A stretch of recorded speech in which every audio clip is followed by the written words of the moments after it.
ngomong, apa sih yang kakak inginkan? Gitu. Inginnya bunda sama ayah kembali. Aku pengen lihat ayah sama bunda itu keluar bareng-bareng sama kita. Kita berdua lihat-lihatan, aku sama ayahnya. Aku yang bilang bahwa nggak bisa kakak. Bunda sama ayah sudah ngomong bahwa kita nggak akan bisa kembali gitu loh. Sudah ya, anak kita hanya butuh kita jadi orang tua. Kita jadi partner. Gitu. Partner untuk membesarkan mereka as a parent, sebagai orang tua, bukan sebagai pasangan suami dan istri. Benar. Sebelumnya kan memang aku udah pernah minta dia untuk poligami ya di umur kami yang keempat. Jadi rasanya itu sudah tidak, kalau dari kita udah berdua nggak ada masalah. Tapi saya ngomong bahwa saya tidak akan mengenalkanmu sebagai ayah mereka. Ayah mereka masih hidup. Sudah pernah seperti itu kan, pasti pandangannya berbeda dengan mereka yang masih gadis, mereka yang belum menikah.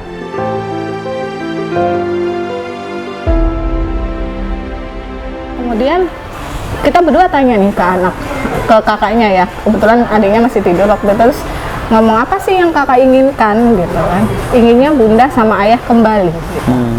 Terus kita berdua lihat-lihatan, aku sama ayahnya, terus aku yang bilang bahwa nggak bisa kakak, bunda sama ayah sudah ngomong bahwa kita nggak akan bisa kembali gitu loh.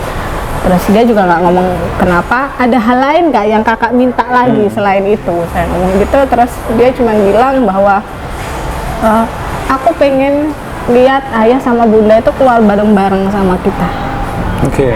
Jadi sometimes gitu ya, anak itu nggak perlu tahu kita apa ya, ada masalah dan sebagainya, tapi masih ada gitu loh. Bahkan kemarin sih El sama Al gitu ya, waktu di Indonesian Idol itu kan juga bilang, kita nggak berharap orang tua kita kembali kok. Kita tahu apalagi udah gede, ada hubungan yang nggak bisa dipaksakan dan sebagainya, tapi dengan mereka bersilaturahmi baik, bertemu itu senyum, kemudian sometimes makan bareng, itu udah cukup buat anak gitu loh.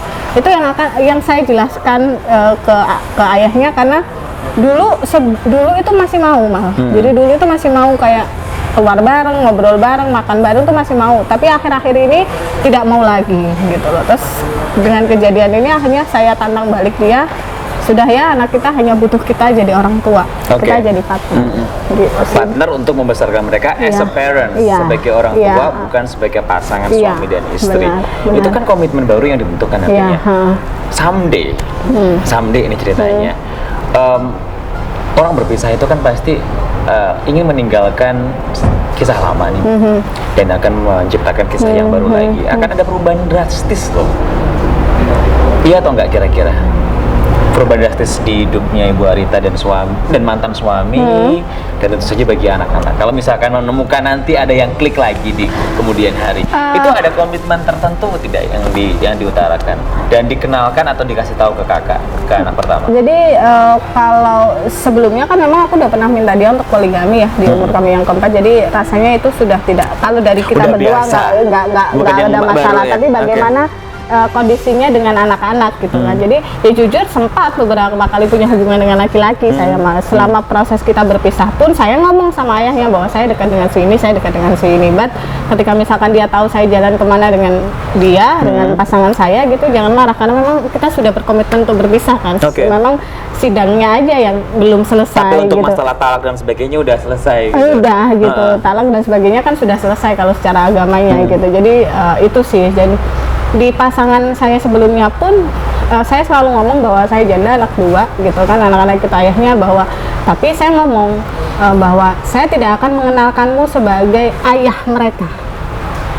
Ayah mereka masih hidup dan mereka hanya akan punya satu ayah. Kamu sebagai pasanganku, misalkan kalau misalkan kita menikah nanti, kamu hanya sebagai orang tua. Kamu tidak akan menggantikan figur ayahnya. Dan saya juga tidak akan membaikkan kamu ke depan anak saya lebih baik daripada ayahnya.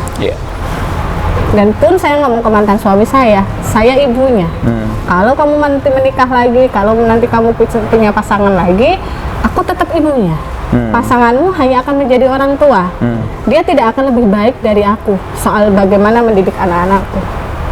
Biar anak-anakku tidak terlepas figurnya dari ayah dan ibunya. Bukan sebagai pengganti ya, tapi sebagai pelengkap. Bukan. Saya boleh menyebutnya sebagai pelengkap ya? Kalau nanti ada pasangan dari kamu, dari Bu Arita, dari mantan suami itu sebagai pelengkap, sebagai orang tua yang mengayomi mereka. Karena kan tahu sendiri bahwa kita punya orang tua yang kandung, semuanya punya orang tua kandung. Tapi kan ketika bergaul gitu kan kita punya orang tua baru lagi nih, entah teman yang lebih tua, entah partner kerja yang lebih tua, kita anggap orang tua gitu aja. Saya merasa bahwa pasangan saya nanti dan pasangan ayahnya nanti akan hanya berlaku seperti itu saja.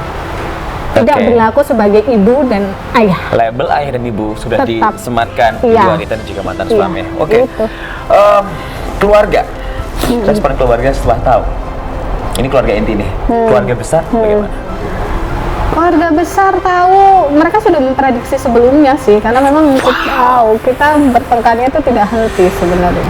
Kita bertengkar tidak henti. Yang saling menyakiti dan itu yang saling menyakiti gitu. Jadi jujur memutuskan berpisah kalau dari egoku ya, egoku sebagai perempuan nih yang bisa kerja sendiri, mau lu kemana juga terserah gitu ya. Kalau dari egoku semenjak anak pertama mau pisah, semenjak anak yang pertama, tapi ada izin dari ibu yang tidak keluar, gitu loh. Akhirnya bertahan dan memutuskan berpisah yang benar-benar pun juga atas izin dari ibu sih. Gitu.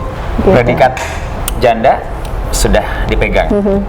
Stigma sosial yang beredar kalau kita tinggal di negara timur, tahu sendiri kan. Saya nggak perlu menjelaskan panjang lebar. Cuma kalau untuk wilayah daerah pedalaman mungkin agak lebih tebal. Cuma pada saat kita bergeser ke daerah perkotaan atau urban, itu sudah menjadi hal yang biasa dan bahkan diwajarkan gitu. Stigma sosial secara seksualisasi janda nih bagi seorang Ibu Arita. Ya kemarin kita ngobrol tentang satu artikel di BBC ya, seksualisasi janda. Terus aku langsung tertarik untuk nge-share itu ke grup, gitu ya, grup kita sendiri, dan memang iya loh. Jadi gini, gitu ya? awal-awal aku berprofesi dengan predikat janda ini aku menyembunyikan karena kenapa? Aku bekerja, ketemu orang di luar dan sebagainya, semua itu adalah laki-laki kebanyakan ya, karena memang ya karakternya lebih gampang untuk dekat sama laki-laki dan kebetulan partner kerjanya pun juga lebih banyak laki-laki. Awalnya ketika aku open soal predikat ini, mereka yang awalnya cuma sopan, oh iya Bu Arita yuk makan dan sebagainya, ketika aku ngomong, Bu Arita ini sudah menikah belum? Oh saya janda gitu. Langsung malah, tadi nginep di hotel mana Bu? Atau misalkan boleh nggak Bu diantar dan sebagainya. Kalaupun sudah sampai hotel, mereka langsung telepon, boleh nggak saya main, saya temenin dan sebagainya. Makanya kenapa bahwa seksualisasi janda itu penting untuk diutarakan gitu loh, karena kan sebenarnya gini loh, soalnya kalau udah janda kayak open semua kesempatan dan siapapun begitu ya, padahal salah. Janda itu sebenarnya sama aja sih, sama aja dengan perempuan single yang belum menikah sebenarnya. Kalau dari value kami ya, kalau dari kita pernah melakukan hubungan seks ke ML dan punya anak di dalam rumah tangga kami ya sama aja. Apa bedanya dengan beberapa perempuan single yang belum menikah dan melakukan hubungan itu sebelum menikah? Itu kan predikatnya hanya kita setelah menikah dan sebelum menikah gitu. Bahkan pernah nih ada waktu itu saya punya pasangan gitu ya, kemudian pasangan saya ini punya temen gitu loh. Nah temennya itu tahu kalau si temennya ini pacaran sama janda gitu loh. Yang awalnya dia tuh ngobrolnya sama saya itu biasa aja, waktu saya naik ke lantai 2 gitu, si temennya pasangan saya ini memegang pundak saya, yang at least tahu kan pundaknya cewek itu kan ada bagian branya itu ya, dan saya langsung nangis. Saya langsung naik ke pasangan saya, ke pacar saya waktu itu, dan saya ngomong sama dia, saya nangis gitu, dia nggak sopan. Saya bilang gitu. Pasangan saya kaget gitu, kenapa gitu, aku dipijat gitu, terus habis itu diginiin pundakku, terus si temennya bilang, alah cuman gitu doang. Hey, no. Kalau kamu pikir bahwa janda, terus baru pisau diapa-apa, no. Gampang diapa-apain, tidak. Kalaupun terlepas dari ketika kita punya pasangan, kemudian melakukan something sama pasangan kita, itu kotak lain gitu loh, Mal. Tapi secara value diri kita pribadi, kalau kamu baru kenal, jangan kayak gitu, sopan. Ada aturannya lah. Kecuali kalau kita sahabatan sudah lama, juga atau udah merasa akrab tuh baru ya. Tapi tidak semua seperti itu. Jadi janda itu hanya label aja. Value diri kita itu sebenarnya sama seperti perempuan yang belum menikah. Seperti dan itu sih. Setelah kejadian itu artinya membatasi begitu, akhirnya membatasi berteman, berhubungan dengan siapapun. Akhirnya membatasi, bahkan membatasi kemudian tidak lagi open atau terlalu gerape ya, bahasa Jawa itu terlalu gampang akrab dengan orang. Tapi gitu. pandangan orang itu pasti begini deh. Ini umum juga sih. Kalau misalnya udah janda dan katakanlah udah punya anak, sudah pernah seperti itu, kan pasti pandangnya berbeda dengan mereka yang masih gadis, mereka yang belum menikah. Meskipun sudah pernah juga ya. Meskipun sudah pernah, tapi beda loh pandangan dari orang, iya kan? Oke. Meskipun dia udah, mohon maaf nih, udah pernah kayak gitu, nggak Iya. terawat dan sebagainya. Kalau dibandingkan dengan janda yang misalkan dia janda cerai dan belum punya anak, orang melihatnya udah beda, Iya. ya kan? Ini yang wanita yang masih belum diapa-apain, ini yang sudah diapa-apain. Dan kesannya, mohon maaf nih ya, ini pasti butuh itu deh. Ya udah disamperin. Tadi saya bilang kan, kelihatan open banget kalau untuk masalah seperti itu.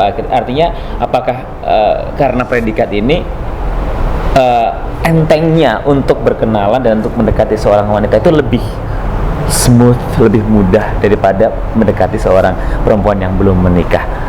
Seolah-olah kamu itu open untuk semuanya. Iya. Terasa seperti itu kan? Iya, Jadi iya. pandangan orang melihatnya ke arah sana. Iya, Wah, ini benar. butuh nih, kayaknya Benar. belum pernah. Iya, Udah iya. lama nggak digituin misalkan, Bu. Ya kan? Banyak sekali. Oh iya, as a woman, apalagi masih muda gini ya, pasti ada kebutuhan untuk kesana gitu, Yeah. untuk kebutuhan untuk seks itu pasti ada. Cuman kan kita punya caranya masing-masing Yeah. untuk menyelesaikan kebutuhan itu. Tapi dengan partner laki-laki yang mendekati hanya karena iso dia apa-apain itu banyak. Bisa dia apa-apain karena janda. Karena janda itu banyak sekali. Bahkan ya ini gini, saya tuh sampai ngomong gini, iki aku sing kedungan, ini saya yang pakai kerudung, saya udah gak ayu-ayu nemen, ngerti ya Mas? Iya. Sing udah gendut, sing gak Bukan saya ayu-ayu yang nemen.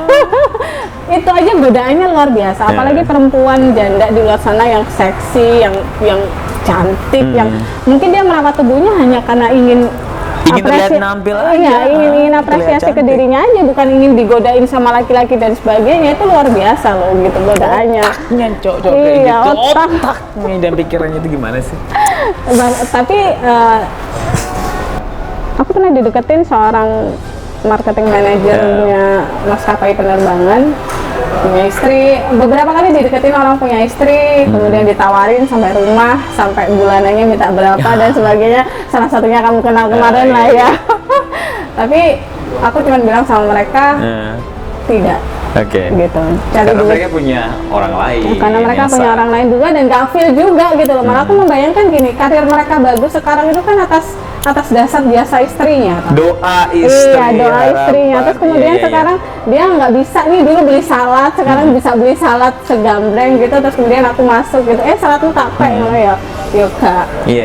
nggak gitu. Ya itulah perempuan ya, women empowering women. Yes. Iya kan, tapi tanpa menghancurkan perempuan Iya, lain kalau ingin mendapatkan kebaikan. iya, Sebenarnya seperti itu kan. Iya. Berarti oke, yang pelakor itu kebangetan itu perempuan atau bukan? Sebenarnya Ya. gini, pelakor itu juga nggak apa-apa. Tapi Kita boleh bahas di episode selanjutnya nggak? Pelakor nggak masalah. Oke. Nggak alasannya apa? Pelakor itu Simple nggak aja. masalah asal dia tidak mengambil hak apapun yang dipunyain oleh istrinya. Misalkan si suami ini dengan istri lamanya punya 5 rumah nih, gitu ya.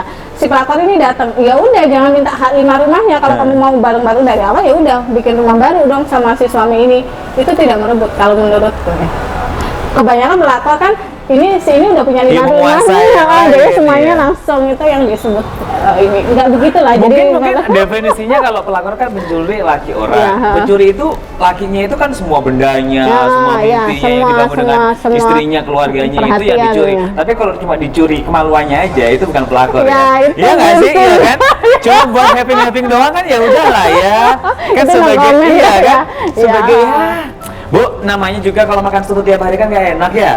Sesekali ada sayur asam, lodeh. Ada beberapa istrinya teman bilang gini, aku sih malah lebih nggak apa-apa ya, pasanganku tuh beli cewek daripada ngidupin belakang. Iya. That's why. Boys will be boys, men will be men. What happened in the club stays in the club. Oke. Aku pengen masukin itu ke episode selanjutnya, boleh nggak sih? Karena untuk bagian yang seksualisasi janda ini kayaknya cukup dan ngena sekali, dan stop aja di sini ya Bu ya. Boleh. Soalnya nanti kalau misalkan kamu sharing terus pindah tempat nanti Oh kita iya, di sini. oke. Nggak basah loh ketiak-ketiak ini ya. Oke, jangan lupa follow Amal Bastian Talk, jangan lupa subscribe juga, like and share. Terima kasih.